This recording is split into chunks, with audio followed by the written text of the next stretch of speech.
साथियों नमस्कार। इसमें हम ग्राम पंचायत महूनाग के गांव कलौता में हैं।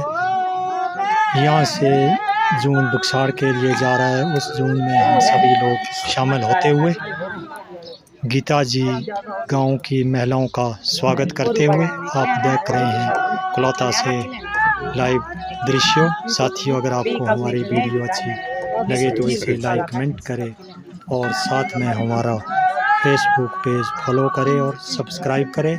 आप सभी का समय शुभ रहे।